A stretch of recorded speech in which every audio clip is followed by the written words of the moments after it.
Assalamualaikum warahmatullahi wabarakatuh. Apa kabar? Sahabat Siti Fadilah dimanapun Anda berada. Mudah-mudahan Anda dalam keadaan baik-baik saja dan sehat jasmani maupun rohani. Kali ini saya hadir biasa selalu ingin berbincang-bincang masih sekitar COVID. Nah, karena banyak sekali yang harus diperbincangkan, banyak sekali yang harus Anda ketahui. Karena memang kita katanya sampai tahun 2030 akan selalu diancam oleh suatu pandemik. Tanpa kita tahu pandeminya dalam bentuknya seperti apa. Kalau seperti COVID, nah kita sudah punya booster banyak deh. Tapi kalau bukan seperti COVID, apakah kita juga masih di booster? Nah itu pertanyaannya banyak banget deh. Nah kali ini sudah datang juga Pak Web yang selalu membawa pertanyaan-pertanyaan sulit pada saya.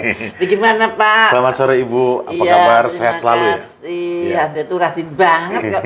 Udah ngumpulin pertanyaan dan kemudian ke sini. Oke, gimana Pak? Iya, begini Bu, selain soal PPKM sekarang ini, yang juga menjadi polemik itu di kalangan pemerintahan, yang juga menjadi pertanyaan masyarakat adalah soal masker Bu. Masyarakat pernah mendengar Bapak Jokowi sudah mengumumkan bahwa tidak perlu lagi memakai masker di dalam ruangan, di luar ruangan. Oh ya. Ya, cukup memakai masker itu di dalam ruangan. Beberapa waktu kemudian Pak Menteri Kesehatan mengatakan tetap masih harus memakai masker walaupun di luar ruangan. Nah, menurut Ibu gimana sih sebetulnya soal masker ini? Apakah masih perlu di luar ruangan memakai masker ataukah seperti Pak Jokowi? Ya, kalau akan menjawab itu nggak gampang ya. Kita harus kembali. Apa sih masker itu? Untuk apa sih kita memakai masker?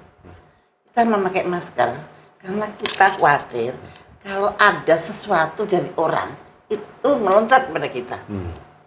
Bukan hanya virus COVID, bukan hanya.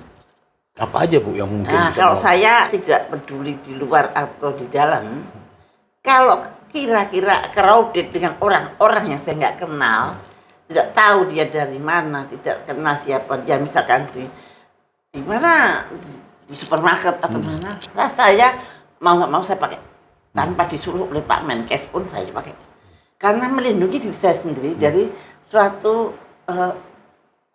yang dari luar, yang saya tidak tahu. Tapi kalau di tempat yang sepi, jaraknya jauh-jauh begini, dan kemudian saya kenal Anda dari mana, dan kayaknya saya juga tahu kualitas Anda seperti apa. Walaupun dalam rumah ya? Walaupun dalam rumah, walaupun di luar ya saya nggak pakai. Jadi sebetulnya masker itu bagian dari cara hidup bersih dan sehat. Ya. Sebetulnya bukan hanya untuk COVID saja. Cuci tangan juga bukan hanya untuk COVID saja. Cuci tangan yang berkali-kali. Nah itu juga sangat mengurangi kemungkinan infeksi dari barang-barang yang berasal dari luar yang kita pegang-pegang misalnya. Ya. Jadi lewat pandemi COVID ini kita belajar bahwa masker itu udah sama seperti cuci tangan. Menjadi bagian yang harus bisa menjadi kebiasaan hidup kita supaya kita bisa hidup bukan sebagai keharusan karena disuruh oleh Pak Menkes, bukan keharusan karena disuruh Presiden, tapi sebagai kebutuhan pribadi. Saya butuh. Ya. Kira-kira Bu, kalau misalnya kita sudah memakai masker, apakah juga kita tetap akan aman Bu? Tidak dijamin, tidak dijamin. Apakah terus masker kemudian Anda selamat ya? Enggak lah. Ya, itu hanya suatu usaha. Itu ada suatu cara hidup bersih dan sehat. Nah itu. Jadi tidak ada paksaan sih mestinya. Kalau kita dibiasakan hidup bersih dan sehat, saya kira memakai masker itu bagian dari itu. Artinya di dalam suatu lingkungan tertentu yang aku butuh masker. Nah, jadi saya selalu siap dengan masker ketika saya di dalam lingkungan yang seperti apa. Bagaimana dengan anak-anak Bu? Apakah anak-anak juga perlu memakai masker atau ada sebagian orang mengatakan anak-anak nggak perlu pakai masker karena mereka punya imunitas tubuh yang lebih baik daripada orang dewasa? Iya, boleh pakai boleh tidak. Kalau aku ya, tapi cucuku pakai semua. Mengapa? Mengapa Bu? Cucunya pakai kenapa Bu? Dia seneng aja pakai masker kayak Kebiasaan. omanya, pakai masker kayak neneknya. Artinya juga anak-anak juga sudah menjadikan kebiasaan untuk memakai masker, Bu. Asal jangan lama-lama. Nyampe 2 jam dicopot. 2 jam dicopot. Kadang-kala orang mau pakai masker itu susah untuk bernafas, Bu. Bagaimana, Bu? Ya, jangan terus-terusan berjam-jam. Katanya 2 jam. 2 jam Napas dulu. dilepas. Pasang lagi. Kalau nggak perlu pasang, nggak ada orang yang nggak usah dipasang. Kadang-kadang ada orang duduk-duduk sendiri pakai masker yang lucu tuh. Iya. Jadi paling lama 2 jam ya, Bu ya. Dia kemudian bisa Ya, melepas. kira-kira. Ya. Jadi soal masker ini 2 jam itu bernafas lega, terus nanti pasang lagi kalau perlu. Gitu. ini kan ada berbagai macam jenis masker, Bu. Iya kan? Bah, saya nggak ngerti itu, nggak ngerti. Iya, Bu. Sebentar lagi kabarnya anak-anak bisa bersekolah kembali. Tapi ada yang mengatakan anak-anak masuk 50% secara bergantian. Menurut Ibu, mana yang lebih penting? Masuk 50% atau masuk 100% tapi pakai masker? Gimana, Bu, menurut Ibu?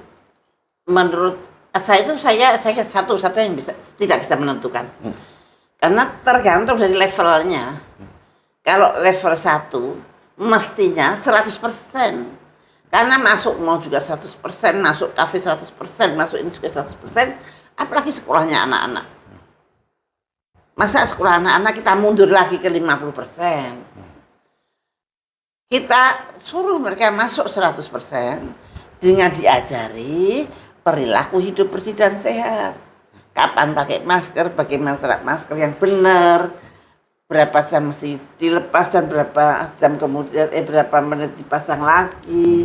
Dan di situ kesempatan untuk mengajari anak-anak itu untuk hidup bersih dan sehat dan cuci tangan yang baik dan bagaimana meningkatkan imunitasnya dan sebagainya. Menurut saya sekolah segera dibebaskan. Don't worry dengan kekhawatiran anak-anak akan ketularan. Di Amerika dinyatakan bahwa pada anak-anak itu justru 0% keberbahayaannya terhadap penularan COVID. Makanya mereka banyak ibu-ibu Amerika yang menolak anak-anaknya divaksin. Jadi mereka mempunyai data di AR seperti KIPI kita. Dan ternyata anak-anak itu selamat semua, tapi justru mendapat penyakit setelah divaksin. Padahal sebelum divaksin hampir 0% untuk menderita COVID itu. Jadi sampai sekarang di Amerika ibu-ibu masih menolak atau mereka menyembunyikan anaknya untuk tidak divaksin. Jadi, Bu, kita menyambut anak-anak kita untuk kembali bersekolah, belajar bersama-sama dengan mematuhi. Dan jangan mempersyaratkan harus divaksin baru boleh sekolah. Kalau mempersyaratkan demikian, pemerintah harus bertanggung jawab dengan data-data KIPI-nya. Karena di luar negeri sudah terbukti bahwa ada side effect yang cukup serius pada anak-anak. Jadi janganlah anak-anak kita juga diikutkan dalam hal seperti itu. Dan mudah-mudahan ini didengarkan oleh pemerintah. Jadi pemerintah mudah-mudahan hati-hatilah menyikapi itu dan mudah-mudahan para ahli dari dokter anak akan memperhatikan hal ini. Baik, Ibu. Terima kasih banyak untuk kesempatan pada sore hari ini. Mudah-mudahan kita segera bisa transisi ke endemik dan jangan khawatir lagi dengan COVID sudah bosan dan sudah capek. Ayo kita bangkit bersama-sama dan dengan hati yang lapang dan gembira, penuh optimis menyambut masa depan kita yang ceria. Demikianlah teman-teman sahabat Siti Fadilah dimanapun Anda berada. Kita akan ketemu lagi di lain kesempatan. Wassalamualaikum warahmatullahi wabarakatuh.